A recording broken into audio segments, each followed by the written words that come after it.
Abraham dibenarkan melalui iman. Jadi, apa yang akan kita katakan? Apa yang telah diperoleh Abraham, bapa leluhur jasmani kita? Sebab sekiranya Abraham dibenarkan berdasarkan perbuatannya, ia beroleh dasar untuk bermegah, tetapi tidak di hadapan Allah. Sebab apa yang dikatakan kitab suci, lalu percayalah Abraham kepada Allah, dan Allah memperhitungkan hal itu kepadanya sebagai kebenaran. Kepada orang yang bekerja, upahnya tidak diperhitungkan sebagai hadiah, tetapi sebagai haknya. Namun, kepada orang yang tidak bekerja, tetapi percaya kepada Dia yang membenarkan orang fasik, imannya diperhitungkan sebagai kebenaran. Seperti juga Daud menyebut berbahagia orang yang dibenarkan Allah, bukan berdasarkan perbuatannya. Berbahagialah orang yang diampuni pelanggaran-pelanggarannya dan yang ditutupi dosa-dosanya. Berbahagialah orang yang dosanya tidak diperhitungkan Tuhan. Apakah ucapan bahagia ini hanya berlaku bagi orang bersunat saja, atau juga bagi orang tak bersunat? Sebab telah kami katakan bahwa kepada Abraham iman diperhitungkan sebagai kebenaran. Dalam keadaan mana hal itu diperhitungkan? Sebelum atau sesudah ia disunat? Bukan sesudah disunat, tetapi sebelumnya. Tanda sunat itu diterimanya sebagai meterai kebenaran berdasarkan iman sebelum ia bersunat. Demikianlah ia menjadi bapa semua orang percaya yang tak bersunat, supaya kebenaran diperhitungkan kepada mereka. Dan juga menjadi bapa orang-orang bersunat, yaitu mereka yang bukan hanya bersunat, tetapi juga mengikuti jejak iman Abraham, bapa leluhur kita, pada masa ia belum disunat. Sebab janji kepada Abraham dan keturunannya bahwa ia akan memiliki dunia bukan berdasarkan hukum Taurat, melainkan berdasarkan pembenaran melalui iman.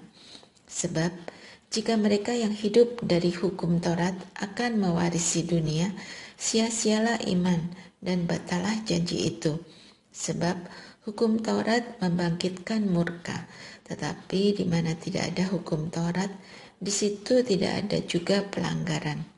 Karena itu, janji tersebut berdasarkan iman, supaya sesuai dengan anugerah. Sehingga janji itu berlaku bagi semua keturunan Abraham, bukan hanya bagi mereka yang hidup dari hukum Taurat, tetapi juga bagi mereka yang hidup dari iman Abraham. Sebab Abraham adalah bapa kita semua, seperti tertulis, Engkau telah kutetapkan menjadi bapa banyak bangsa, di hadapan Allah yang kepadanya ia percaya, yaitu Allah yang menghidupkan orang mati dan menjadikan dengan firman-Nya apa yang tidak ada menjadi ada. Sebab sekalipun tidak ada dasar untuk berharap, Abraham berharap juga dan percaya bahwa ia akan menjadi bapa banyak bangsa menurut yang telah difirmankan. Demikianlah banyaknya nanti keturunanmu. Imannya tidak menjadi lemah, walaupun ia menyadari bahwa tubuhnya sudah seperti mati, karena ia sudah berusia kira-kira 100 tahun, dan bahwa rahim Sarah telah mati. Namun, terhadap janji Allah ia tidak bimbang, karena ketidakpercayaan. Malah ia diperkuat dalam imannya, dan ia memuliakan Allah, serta berkeyakinan penuh bahwa Allah berkuasa untuk melaksanakan apa yang telah ia janjikan. Itulah sebabnya hal itu diperhitungkan kepadanya sebagai kebenaran. Kata-kata hal itu diperhitungkan kepadanya tidak ditulis untuk Abraham saja, tetapi ditulis juga untuk kita, sebab kepada kita pun Allah memperhitungkannya, karena kita percaya kepada Dia yang telah membangkitkan Yesus, Tuhan kita, dari antara orang mati, yaitu Yesus yang telah diserahkan karena pelanggaran-pelanggaran kita dan dibangkitkan untuk pembenaran kita. Hasil pembenaran. Sebab itu, kita yang dibenarkan karena iman hidup dalam damai sejahtera dengan Allah melalui Tuhan kita Yesus Kristus. Melalui Dia, kita juga beroleh jalan masuk oleh iman ke dalam anugerah ini. Di dalam anugerah ini, kita berdiri dan kita bermegah dalam pengharapan akan menerima kemuliaan Allah. Bukan hanya itu saja, kita malah bermegah juga dalam kesengsaraan kita, karena kita tahu bahwa kesengsaraan itu menimbulkan ketabahan. Ketabahan menimbulkan tahan uji, dan tahan uji menimbulkan pengharapan. Pengharapan tidak mengecewakan, karena kasih Allah telah dicurahkan ke dalam hati kita oleh Roh Kudus yang telah dikaruniakan kepada kita. Karena waktu kita masih lemah, Kristus telah mati untuk kita, orang-orang fasik, pada waktu yang ditentukan oleh Allah. Sebab tidak mudah seseorang mau mati untuk orang yang benar, tetapi mungkin untuk orang yang baik ada orang yang berani mati. Namun Allah menunjukkan kasih-Nya kepada kita dalam hal ini. Ketika kita masih berdosa, Kristus telah mati untuk kita. Terlebih lagi, karena kita sekarang telah dibenarkan oleh darah-Nya, kita pasti akan diselamatkan melalui Dia dari murka Allah. Sebab, jikalau kita ketika masih seteru diperdamaikan dengan Allah melalui kematian anak-Nya, terlebih lagi kita yang sekarang telah diperdamaikan, pasti akan diselamatkan oleh hidup-Nya. Bukan hanya itu saja, kita malah bermegah dalam Allah melalui Tuhan kita Yesus Kristus. Sebab melalui Dia kita sekarang telah menerima pendamaian itu. Adam dan Kristus. Sebab itu, sama seperti dosa telah masuk ke dalam dunia melalui satu orang, dan melalui dosa itu juga maut, demikianlah maut itu telah menjalar kepada semua orang, karena semua orang telah berbuat dosa. Sebab sebelum hukum Taurat ada, dosa telah ada di dunia, namun dosa itu tidak diperhitungkan kalau tidak ada hukum Taurat.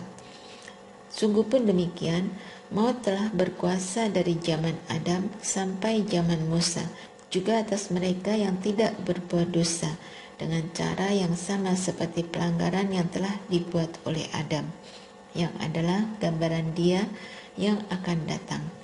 Tetapi karunia Allah tidaklah sama dengan pelanggaran Adam, sebab jika karena pelanggaran satu orang, banyak orang telah jatuh di dalam kuasa maut, jauh lebih besar lagi anugerah Allah dan karunia-Nya yang dilimpahkannya atas banyak orang karena satu orang, yaitu Yesus Kristus. Karunia itu tidak berimbangan dengan dosa satu orang. Sebab penghakiman atas satu pelanggaran itu telah mengakibatkan penghukuman, tetapi pemberian karunia atas banyak pelanggaran itu mengakibatkan pembenaran.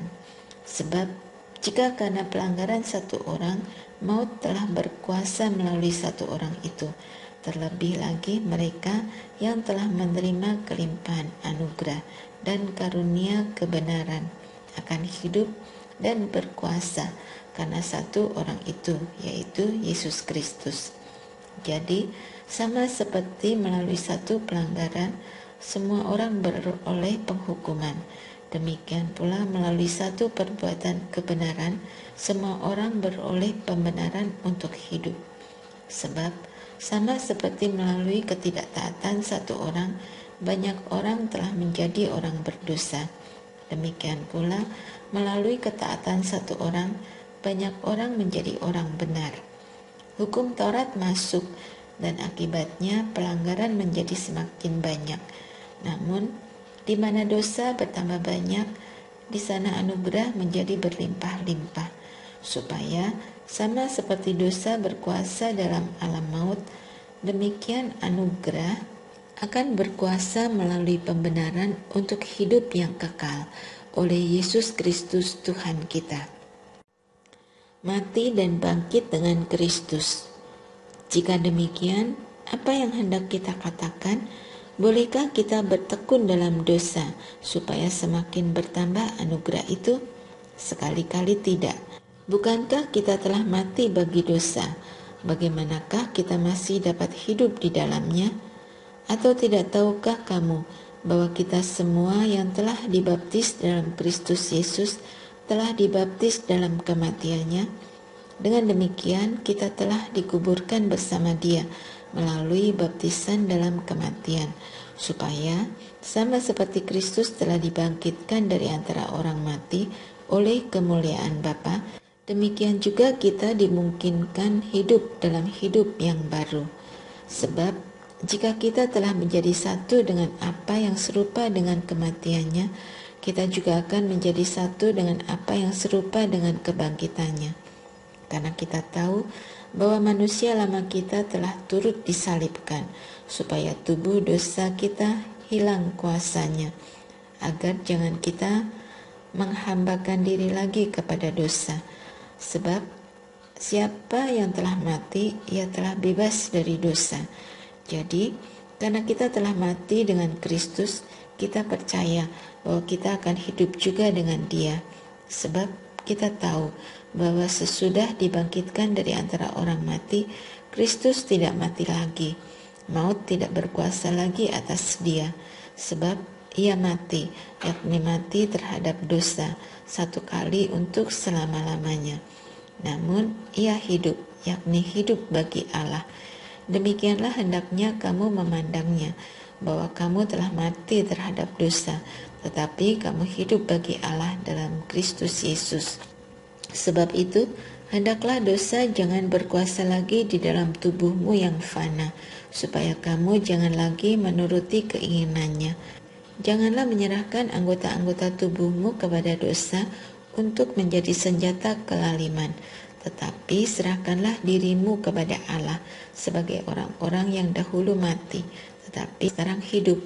Serahkanlah anggota-anggota tubuhmu kepada Allah untuk menjadi senjata kebenaran, sebab dosa tidak akan berkuasa lagi atas kamu, karena kamu tidak berada di bawah hukum Taurat, tetapi di bawah anugerah. Dua macam perhambaan. Jadi bagaimana? Apakah kita akan berbuat dosa karena kita tidak berada di bawah hukum Taurat, tetapi di bawah anugerah? Sekali-kali tidak. Apakah kamu tidak tahu bahwa apabila kamu menyerahkan dirimu kepada seseorang sebagai hamba untuk menaatinya, kamu adalah hamba orang itu yang harus kamu taati, entah itu dosa yang memimpin kamu kepada kematian, entah itu ketaatan yang memimpin kamu kepada kebenaran. Namun syukur kepada Allah, dahulu memang kamu hamba dosa, tetapi sekarang kamu dengan segenap hati telah menaati pengajaran yang telah diteruskan kepadamu.